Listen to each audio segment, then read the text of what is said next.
Good morning, Jamaica. We've been here since 6 o'clock. We'll be here until 8:30. My name is Empress, and this is the greatest morning show in the world. And all we ask you to do is put a smile on your face and put a smile on somebody else's face today. I had a really good night last night. I went to bed with this book. And I woke up smiling because of this book, because I forgot how beautiful our country is. It is said to be a unique guide and reminder of our beautiful country, Jamaica, from foreign to yard, a returning resident's perspective of Jamaica. It's written by Beverly Marcia King, and she's with me right now to talk about her experience and her book. Congratulations, Miss King. Thank you. What a beautiful book. Thank you so much. What a beautiful guide. What a story. Yes. Yes, I went to bed living through your eyes and seeing Jamaica differently. I knew it, but I forgot. That's right. Please tell us a little bit about your returning resident experience. You know, you came back to Jamaica in 2008. I came back to Jamaica in 2008. Yes. Having been abroad for about 40 years. 40 years? Yes. And then I worked at University of the West Indies School of Nursing briefly. And then I went to UTech as the head of school for the Caribbean School of Nursing. Retired in 2015, and I was exhausted. And I thought, okay, well, what am I going to do? So I rested for a while and just took in everything about Jamaica, because when I arrived here, it was so beautiful, you know, and the scenery was beautiful. The food is great. I mean, it is so delicious. And I don't know why, what's the difference, because abroad, you have West Indian stores, but the food, I don't know, does not taste the same. I don't know what it is. Why, you know, this, I don't know if it's the spices or the coconut. In 2 years, I gained 35 pounds. I'm telling you, I just couldn't stop eating.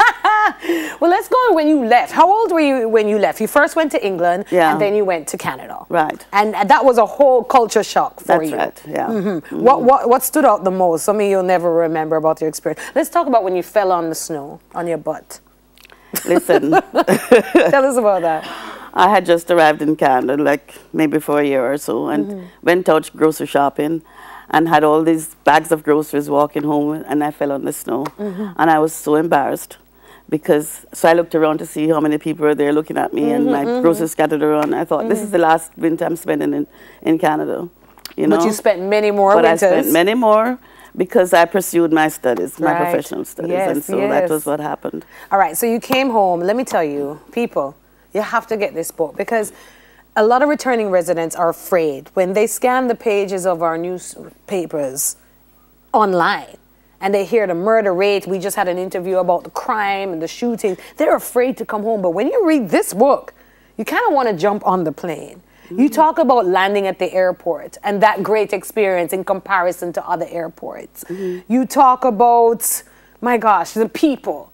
You talk about saying good morning. Tell us the experience here and overseas with just the common greeting. The people here are so warm and friendly and respectful. I mean, you walk into a room and everybody says good morning. And you smile and there's the morning. Overseas, when you say you walk in a doctor's office, you say good morning, everybody's head is down or something and no response. And it makes you feel so much better and happier and more appreciated. You know, even here, when I came here, everyone who passed me says good morning. Well, this is TVJ. I mean, we are the best. And this is Jamaica. You go on the streets and they laugh at themselves. So it's a lot warmer. The people are friendlier. Much warmer. People are friendlier. You speak a lot of the social services and volunteerism as well. Is it that you didn't experience that overseas? Did not experience those things overseas. I do not have my bags packed at the grocery stores. I do not have anyone to take my bags out to the car. So that alone that's customer service. That's right. I have to pump my own gas. I have to put air in the tires. You don't have to do that here. Listen, this is luxury. Listen. And people who are living here don't realize what they have. They've taken it for granted. No, well, you made me stop. Yeah. I can tell you, I couldn't put it down. I was going to cheat and scan the book, but then I couldn't cheat. Yeah. I started, I'm like, this lady is telling a really beautiful story that we need to tell more of. Yeah. So where's the book available? Books are available at Things Jamaican, Craft Cottage, New Kingston Pharmacy, Portmore Pharmacy, Bookophilia, Kingston bookstores, and online, Amazon and Book Fusion. So we just have to type in From Far Into Yard. Far Into Yard. Yeah. And Amazon with Kindle. You have to put the Kindle in. Okay, Amazon with Kindle. Also, we can get it on, okay. That's right. Lovely. Yeah. No, there is, and you mentioned, when you came back, you didn't know about the Returning Residents organization. Is that what it's called? It's Jamaica Association for Returning Residents. For Returning Residents. I have to encourage all of them to pick up this book, especially those who are planning on coming home. But have you joined? No, but I've spoken to Mr. Latouche, who is the person in charge of that.